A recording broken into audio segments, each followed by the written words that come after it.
ધોરણ 5 પર્યાવરણમાં પાઠ નંબર 9 જેનું નામ છે ચડીએ ઊંચા ચઢાણ.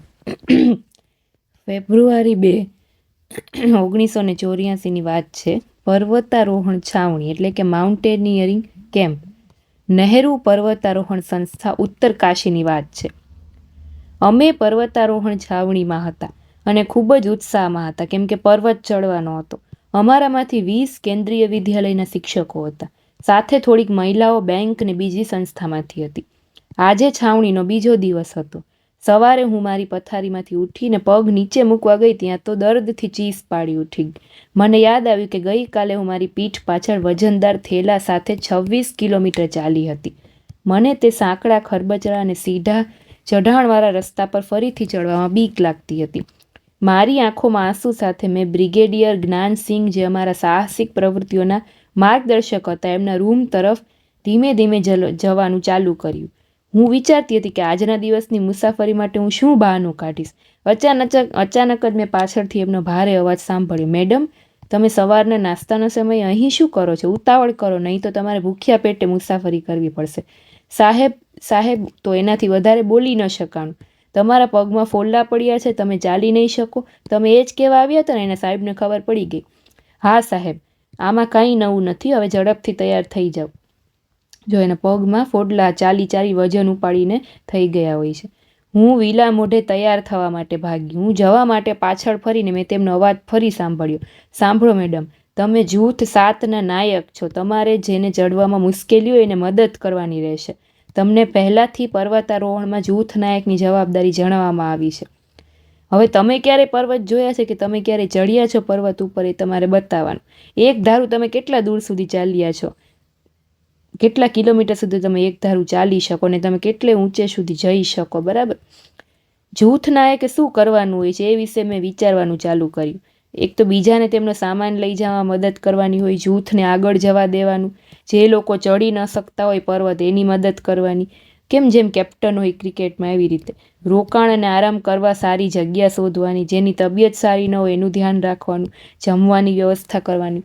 સૌથી મહત્વની બાબત એ છે કે બીજાએ કરેલી ભૂલ માટે પણ સજા એને ભોગવવાની હોય. મને સમજાયું કે અહીં ખાસ પ્રકારની ડિસિપ્લિન છે.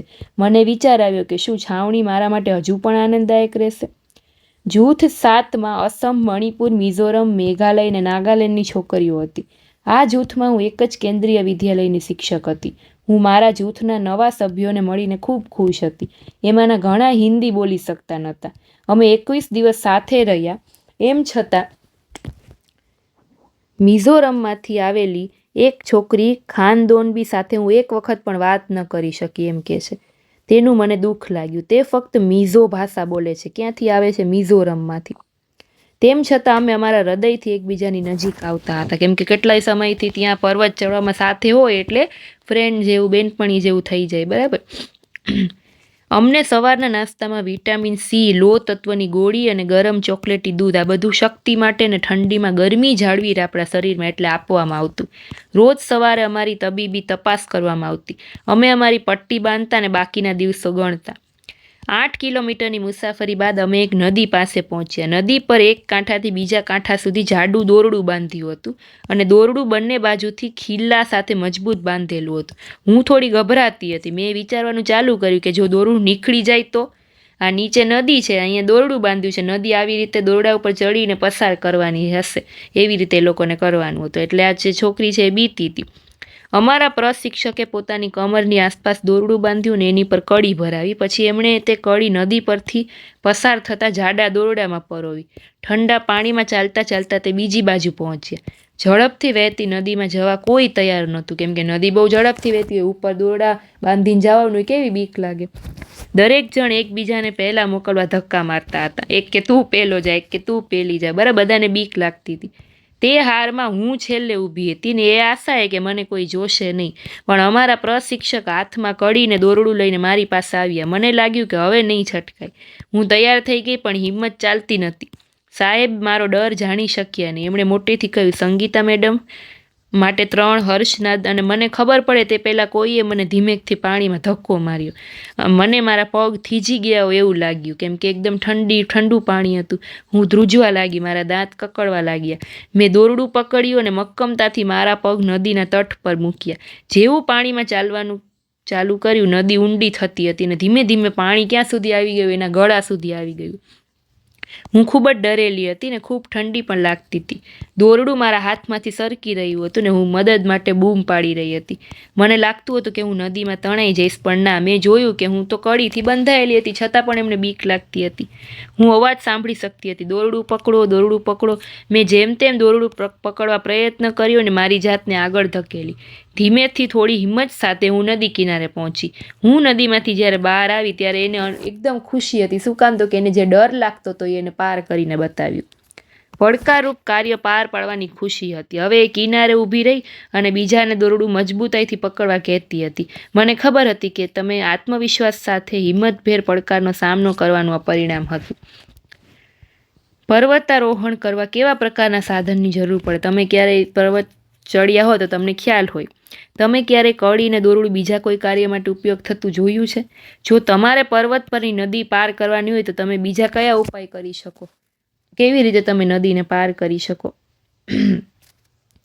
જો અમારે ટેકલા ગામ પહોંચવા 15 કિલોમીટર ચાલવાનું હતું. તે ગામ 1600 મીટરની ઊંચાઈ હતું. અમારી પીઠ પર લટકાવેલા થેલામાં જરૂરી બધી વસ્તુ જેમ કે ખોરાકના પડીકા, પાણીની બોટલ, દોરડું, કડી, પ્લાસ્ટિક શીટ, ડાયરી, ટોર્ચ, રૂમાલ, સાબુ, કોટ, સિસોટી, ગ્લુકોઝ, ગોળ, ચણા અને બીજો નાસ્તો, આટલું બધું બેગમાં હતું.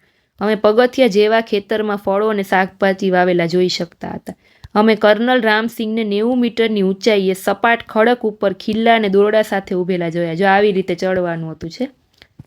અમને પહેલાં ખડકનું સાવધાનીપૂર્વક અવલોકન કરવા કહેવામાં આવ્યું અને જ્યાં અમે અમારા હાથ અને પગ મૂકી શકીએ તે જગ્યા ઓળખવા કહેવામાં આવ્યું. આજે હું પીછેહટ કરવાની નથી. હું હારમાં પ્રથમ જ ઊભી રહી. અમારા પ્રશિક્ષકે પોતાની કમરની આજુબાજુ દોરડું બાંધ્યું, કડી બાંધીને લટકેલું જાડું દોરડું પકડ્યું. તેઓએ દોડતા હોય એમ ચડવાનું ચાલુ કર્યું. મેં પણ મારી કડી બાંધી, પણ જેવું મેં મારું પહેલું ડગલું ભર્યું ને હું લપસી ગઈ અને ત્યાં દોરડાથી હિંચકા ખાવા માંડીને પગ લપસી ગયો.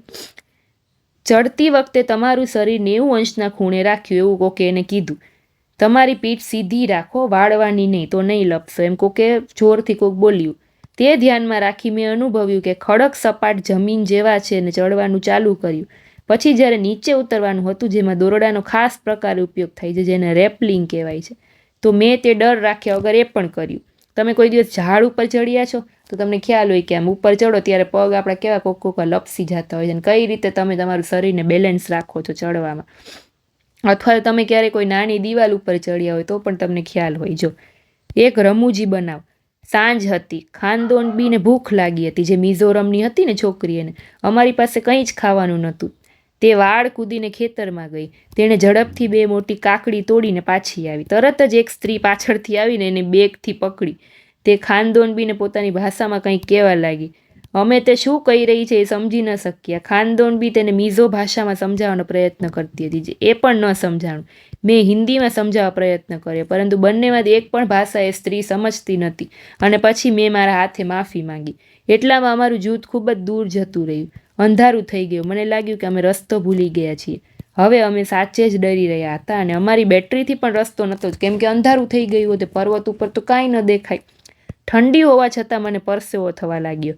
મેં ખાનદોનબીનો હાથ પકડી રાખ્યો અને મોટેથી બૂમ પાડી, તમે બધા ક્યાં છો? તમે મને સાંભળી શકો છો? પર્વતોમાં મારા અવાજના પડઘા પડતા હતા. અમે બંને મોટેથી અમારી સિસોટી વગાડવા લાગ્યા અને બેટરીનો પ્રકાશ ફેંકવા લાગ્યા કે કદાચ જૂથ છે, કેમ કે એ બે છે બધાથી છૂટા પડી ગયા હતા. અમે એકબીજાનો હાથ જોરથી પકડ્યો અને રાહ જોવા લાગ્યા. ખાનદોનબીને લાગ્યું કે અમારે વાત ચાલુ રાખવી જોઈએ. તેણે મિઝો ભાષામાં ગીત ગાવાનું ચાલુ કર્યું.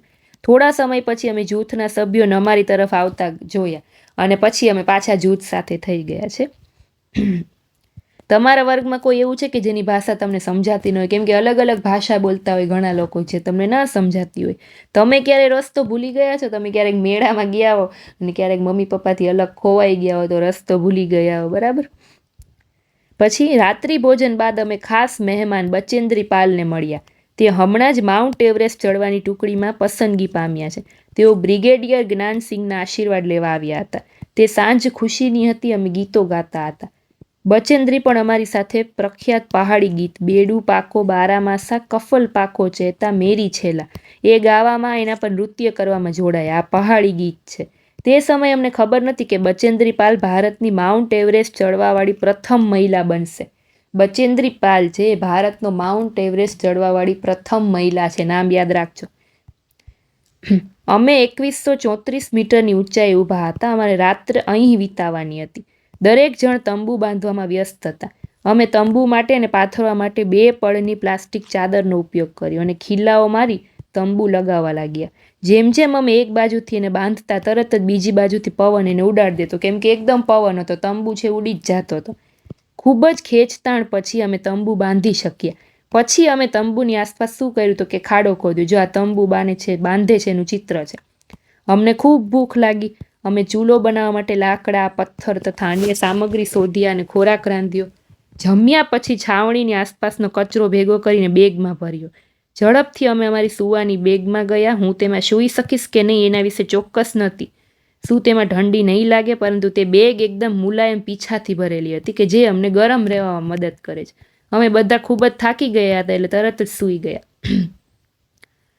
સવારે અમે ઉઠી અને જોયું તો બરફ પડતો હતો. સફેદ મુલાયમ બરફની પતરીઓ હતી. કેટલું સુંદર છોડ, વૃક્ષ ને ઘાસ બધું સફેદ સફેદ દેખાતું હતું. આજે અમારે 2700 મીટરની ઊંચાઈએ ચડવાનું હતું. અમે લાકડીની મદદથી બરફમાં સાવધાનીપૂર્વક ચાલતા હતા, કેમ કે બરફમાં પગ છે આપણા લપસી જાય એટલે ધ્યાનથી ચાલવું પડે. તેમ છતાં પણ બપોરે અમે બરફથી છવાયેલા પર્વત પર પહોંચ્યા. અમે એકબીજા ઉપર બરફના ગોળા બનાવી ફેંકવાની અને બરફનો માણસ બનાવવાની મજા માણી. જો છે બરફમાં અમે કેમ્પ ફાયરની તૈયારી કરતા હતા. દરેક જૂથે કાર્યક્રમ રજૂ કર્યા, કેમ કે છેલ્લો દિવસ હતો. અમે કેમ્પ ફાયરમાં જોક્સ પર હસીને ગાઈને તેમજ નૃત્ય કરીને મજા માણતા. મધ્યરાત્રિ થઈ. બ્રિગેડિયર જ્ઞાનસિંહ ઊભા થયા અને મને બોલાવી. મેં વિચાર્યું કે અરે હવે મેં શું કર્યું, પરંતુ જ્યારે સાહેબે મારું નામ એમ કીધું કે સૌથી સારા પ્રદર્શન માટે જાહેર કર્યું, ત્યારે હું એકદમ સ્થિર ઊભી રહી ગઈ. એમણે મને આશીર્વાદ આપ્યા અને મારા ગાલ પર ખુશીના આંસુ આવવા લાગ્યા. આ જે છોકરી જે વાત કરે છે એને સૌથી સારા પ્રદર્શન માટે એના જે બ્રિગેડિયર જ્ઞાનસિંહ હતા એને એવોર્ડ મળ્યો એમ ટૂંકમાં.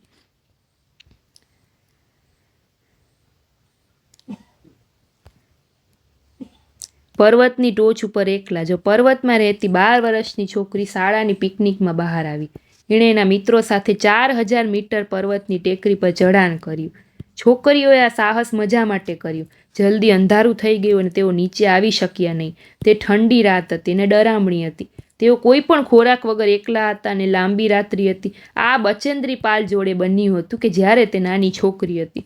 બચેન્દ્રી પાલ ઉત્તરાખંડના ગઢવાલ વિસ્તારના નાકુરી ગામમાં મોટા થયા હતા. મોટા થયા પછી જ્યારે તે ઉત્તરકાશીની નહેરુ પર્વતારોહણ સંસ્થામાં જોડાયા ત્યારે એમના માર્ગદર્શક બ્રિગેડિયર જ્ઞાનસિંહ હતા. એમણે એમની તાલીમ સારી રીતે લીધી. તેમણે મહિલા પર્વતારોહણ અભ્યાસક્રમમાં મહિલાઓને તાલીમ આપવાનું ચાલુ કર્યું. 1984માં બચેન્દ્રી માઉન્ટ એવરેસ્ટ ચઢાણ ટુકડીના સભ્ય તરીકે પસંદગી પામ્યા. બરફનું તોફાન. જો 18 સભ્યોની ટીમમાં 7 મહિલા હતી. 15 મેની રાત્રે આખી ટીમ 7300 મીટરની ઊંચાઈ ચડી થાકી હતી. ટીમે તેમના તંબુ બાંધ્યા અને સૂઈ ગયા. મધ્યરાત્રિની આસપાસ તેઓએ મોટો ધડાકો સાંભળ્યો અને પછી પછડાટનો અવાજ સાંભળ્યો. તેઓ જાગે તે પહેલાં તો તંબુ ઉડી ગયા અને કંઈક ખૂબ ભારે અથડાયું એવું એમને લાગ્યું. તે જોયું તો બરફનું તોફાન હતું. બચેન્દ્રી બરફમાં લગભગ આખી દટાઈ ગઈ હતી અને માથામાં પણ ઈજા થઈ હતી. ટીમના અન્ય સભ્યોને પણ ઈજા થઈ હતી. બીજાઓએ બરફની લાકડીને કુહાડીથી બરફ ખોદીને બધાને બહાર કાઢ્યા, કેમ કે બરફનું તૂફાન આવેલું. બાકીના બધા સભ્યો છાવણીમાં પાછા આવ્યા, પરંતુ બચેન્દ્રી આગળ વધી. ધીમે ધીમે પહાડી તરફ ચડી. બચેન્દ્રીએ 8848 મીટર ઊંચો માઉન્ટ એવરેસ્ટ, જે નેપાળમાં સાગરમથા કહેવાય છે, ત્યાં 23મી મેના બપોરે 1 કલાક ને 7 મિનિટે પગ મૂક્યો. તેમની સાથે ટીમના બીજા સભ્ય પણ હતા. એક જ સમયે પહાડની ટોચ પર 2 જણા ઊભા રહી શકે એમ નહોતું. કોઈ સરકે તો તેઓ હજારો ફૂટ નીચે આવે. બચેન્દ્રી અને એના સાથીએ બરફમાં ખાડો કર્યો અને કુહાડી સ્થિર બરફમાં ખોડી દીધી. એને કડીની જેમ ઉપયોગ કરી. તેઓએ પોતાને દોરડા સાથે બાંધ્યા. ત્યારબાદ જ તેઓ બંને ત્યાં ઊભા રહી શક્યા. તે ઠંડીથી ધ્રુજતા હતા, પરંતુ સફળ થયાની હૂંફ અનુભવતા હતા. તેમણે તેમનું માથું નમાવ્યું, ભારતનો રાષ્ટ્રધ્વજ ફરકાવ્યો અને ફોટોગ્રાફ લીધા. કોણ? બચેન્દ્રી પાલ, જે નાની ઉંમરમાં માઉન્ટ એવરેસ્ટ ચડેલા હતા. તેમણે દુનિયાની સૌથી ઊંચી પહાડી ઉપર 43 મિનિટ રહ્યા, કે જ્યાં એક માણસ ઊભા પણ રહી શકે એમ નતા. જો પડે તો હજારો ફૂટ ઊંડી ખાઈમાં પડે, છતાં પણ એમને કરી બતાવ્યું. બચેન્દ્રી પાલ માઉન્ટ એવરેસ્ટની ટોચ પર ચડનાર પ્રથમ ભારતીય મહિલા અને દુનિયાની 5મી મહિલા હતા. આ વસ્તુ યાદ રાખજો. જો છે આ એ ફોટો બચેન્દ્રી પાલનો. તો સરસ મજાનો પાઠ હતો બચેન્દ્રી પાલ વિશે, પર્વતારોહણ વિશે. ફરી પાછા આપણે 10મા પાઠમાં મળીશું છોકરાઓ. ત્યાં સુધી બાય બાય.